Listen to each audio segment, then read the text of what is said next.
Hello, welcome to OJ Studios. Please enjoy this week's chapter of The Unknown by Lacey and Olivia Julius.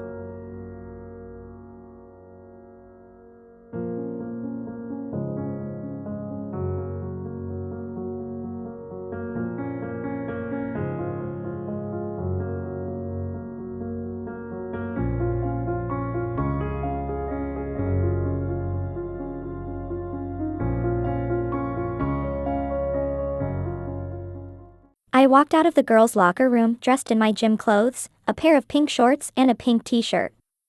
I thought that I would look too girly, but when I saw the other girls wearing designer tank tops and shorts, I decided that what I was wearing was good enough. Shayna walked next to me. She looked at me up and down and sighed. "Are you seriously going through with this?" she asked. "I mean, I can't ever get you to wear a skirt, now you want to join the cheerleaders?" "I don't really have a choice," I muttered, looking around nervously. "Besides, Emma said she'd help me with a problem I have." Shayna raised an eyebrow but didn't press further. "All right, well, good luck. You're going to need it." We made our way over to where Emma and the rest of the squad were waiting. Emma gave me an encouraging nod. "All right, everyone, let's welcome Brooke to the team. We're going to see what she's got as a flyer." The other girls exchanged curious glances but nodded. I took a deep breath, trying to steady my nerves. This was completely out of my comfort zone, but I had to focus. I needed Emma's help, and this was the only way to get it. Emma started giving instructions, showing me the basic moves and stances. She was patient and encouraging, which helped ease some of my anxiety. As the practice went on, I started to get the hang of it. My athletic background helped, but cheerleading required a different kind of coordination and strength. After a few hours, Emma announced that it was time to end practice. I was exhausted but felt a small sense of accomplishment. Emma handed me a water bottle, and we sat down on the bleachers. "You did great, Brooke," she said with a smile. "You're a natural." "Thanks," I replied, wiping the sweat from my forehead. "So, about what I said earlier." Emma's expression grew serious. She leaned over to me and whispered, "I'll take you home. You can tell me everything on the way." I nodded my head and went to the girls' locker room to get changed back into normal clothes. I walked into the locker room, my mind racing with the thought of finally being able to explain everything to Emma. I quickly changed back into my jeans and t-shirt, feeling more like myself despite the strange circumstances. As I walked back out, I saw Emma waiting by the gym doors. "Ready?" she asked, giving me a reassuring smile. "Yeah," I replied, my voice steady. "Let's go." We walked out to the parking lot, and I followed Emma to her car. As we got in, she turned to me with a serious expression. "All right, start from the beginning. Tell me everything." I took a deep breath, trying to collect my thoughts. "Saturday night, after our date, something strange happened. Your grandmother." She muttered something, and then I started feeling weird. "When I woke up this morning, I was this." I gestured to myself, the reality of my situation still feeling surreal. "Who were you before?" she asked. "My name was Tyler, we were dating, and I was the head quarterback of our football team." Emma's eyes widened as she processed what I was saying. "Wait, you're telling me that you were Tyler Matthews, the senior quarterback, and my boyfriend?" I nodded, feeling a lump form in my throat. "Yes, Emma. I know it sounds crazy, but it's true. Your grandmother did this to me. She said something about me not being good enough for you and wanting you to focus on your future." Emma looked down, her expression conflicted. "I don't know if I can believe this. It's too much." "I get it," I said, my voice trembling. "But please, you have to help me. I can't stay like this. I don't know how to be Brooke. I need to find a way to change back." Emma sighed, rubbing her temples. "Okay, let's say I believe you.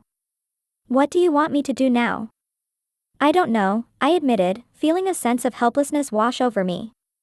"But your grandmother mentioned that there was no way to reverse it. but there has to be a way to undo it. We just need to figure out how. Emma nodded slowly, determination flickering in her eyes. All right, we'll figure this out together. I'll talk to my grandmother and see if there's any way to reverse the spell. Thank you, Emma, I said, feeling a surge of hope. I don't know what I'd do without you. Emma gave me a small smile. We'll get through this, Brooke, or Tyler, or whoever. I promise. I watched as Emma put her car into drive and we drove out of the student parking lot and onto the main highway. So, if your grandma has magic, does that mean you have it too? I asked. No. Emma said kind of sadly. It's not passed down by generation. My grandma got it from an elder of her old village. It's said that they got this power from the gods. That the gods blessed one of their own to protect their village. Some protection though, they were chased out of the village by greedy people and my grandma was given a choice: live in the United States or go to prison. She chose the United States. Wow, I said, processing Emma's words. I had no idea your grandma's history was so intense. But if the magic came from a higher power, then maybe there's some way to appeal to them or find another elder who can help us. Emma nodded thoughtfully. Maybe. It's worth looking into. But for now, let's focus on getting through this week and gathering as much information as we can. As we drove, I couldn't help but feel a mix of hope and frustration. At least Emma believed me and was willing to help. That was the start. Emma pulled up to my house with me giving her directions. It was weird having to tell her how to get to my house when in my reality she's been there so many times she practically lived there. Thanks. I whispered. I began to get out of the car, but then Emma stopped me. By putting her hand on me. Look, if you are stuck in this body, have fun, blend in more. Stop dressing like you're a boy in a girl's body. Start dressing like a girl. I looked down at my t-shirt. What's wrong with this? I asked. Look, tomorrow wear a V-neck, show some cleavage. Emma said, see what the difference is. Emma said. Once I got to my door, I turned around to see Emma still watching me. I wondered if somehow she still remembered me as Tyler, even if it's a small part. I opened the door, and I walked in to find Mom sitting on the couch. You joined the cheer squad, she asked as she turned off the TV. I shrugged. I was asked to, and I said sure. I replied while sitting on the couch. Yeah, but cheerleading, that's the last thing I ever thought you would do. Yeah. It surprised me too, I admitted, trying to sound nonchalant. But I figured it could be fun, and Emma thought I might be good at it. Mom's eyes softened with a mixture of pride and concern. Well, I'm glad you're trying new things. Just make sure you're doing it for the right reasons, okay? I nodded, feeling the weight of my situation pressing down on me. I will, Mom. I promise. She gave me a reassuring smile. All right, dinner will be ready soon. Why don't you go get cleaned up? I headed upstairs, my mind still racing with everything that had happened. Joining the cheerleading squad felt like stepping into a completely different world, but if it meant getting Emma's help and finding a way to reverse the spell, I had no choice. After a quick shower, I changed into comfortable clothes and joined Mom for dinner. The conversation was light, and I did my best to focus on the present moment, pushing aside the uncertainty of my future. Later that night, as I lay in bed, I replayed the day's events in my mind. Mrs. Whitaker's words echoed in my head, and I couldn't shake the feeling of anger and helplessness. But Emma's determination gave me hope. I had to trust that together, we could find a way to undo this. As I drifted off to sleep, I promised myself that I wouldn't give up. I would fight to get my life back, no matter how long it took. And with Emma's help, I knew I had a chance.